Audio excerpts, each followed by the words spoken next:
स्मृतियों को पुनर्जीवित किया है। सन 1898 में विप्रवा स्तूप के उत्खनन के दौरान एक अद्भुत खोज हुई। उस खोज में प्राप्त हुआ वही पत्थर का संदूक जिसमें बुद्ध के पवित्र अवशेष प्रतिष्ठित थे। बलुआ पत्थर से तराशा ये संदूक मौर्यकालीन शिल्पकला का उत्कृष्ट उदाहरण है। इसमें 5 पात्र प्राप्त हुए, 4 स्टीलाइट के और एक दुर्लभ स्फटिक से निर्मित, जिस पर उकेरी मछली की आकृति और स्वर्ण कण उस युग की कला और आस्था के प्रतीक थे।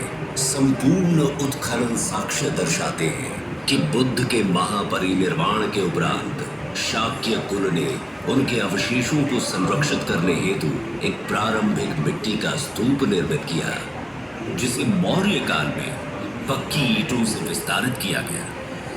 कुषाण काल में मिले अवशेष प्रमाणित करते हैं कि उस समय पिप्रवा एक प्रमुख बौद्ध केंद्र के रूप में विकसित हो चुका था।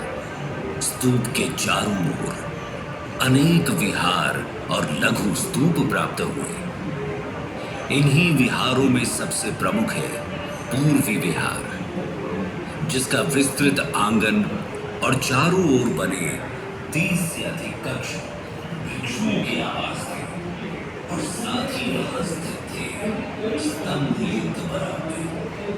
उत्तर, दक्षिण और पश्चिम के विहार भी इसी बनावट पर निर्मित थे, जो इस स्थल पर बौद्ध गतिविधियों के व्यापक विस्तार को दर्शाते हैं। प्रमुख स्तूप के समीप मिले छोटे छोटे पूजा स्थल और वोटिव स्तूप आम श्रद्धालुओं की आस्था का प्रतीक है। यहाँ प्राप्त अभिलेखों में अंकित है ओम देवपुत्र विहारे कपिलवस्तु भिक्षु संघस और महाकपिलवस्तु भिक्षु संघस, जो पिप्रवाह की पहचान कपिल वस्तु के रूप में पुष्ट करते हैं।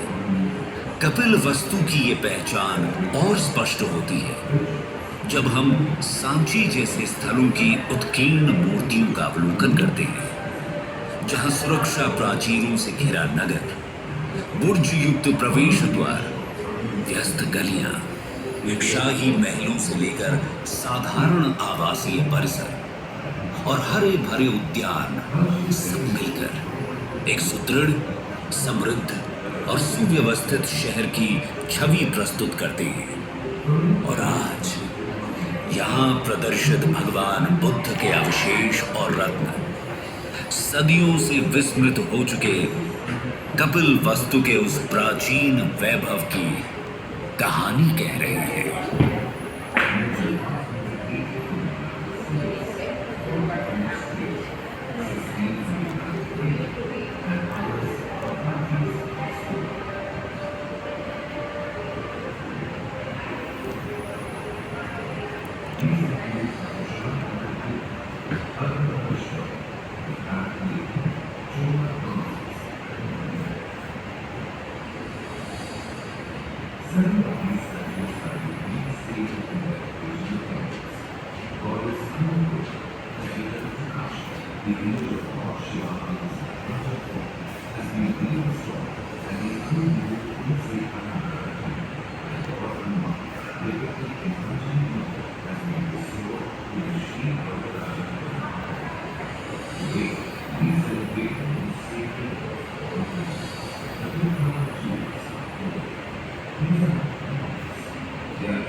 Ancient Kapilvastu, where Prince Siddhartha spent his early years, has today been re-identified with this sacred land known as Piprahwa. Years of archaeological excavations at Piprahwa and the nearby site of Ganvaria have brought back the memories of the Buddha's time. In 1898, excavations at the Piprahwa Stupa led to a remarkable discovery.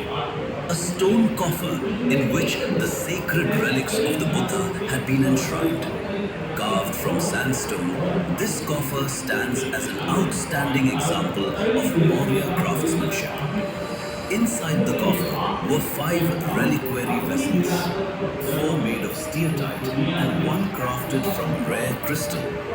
It bears a carved fish motif and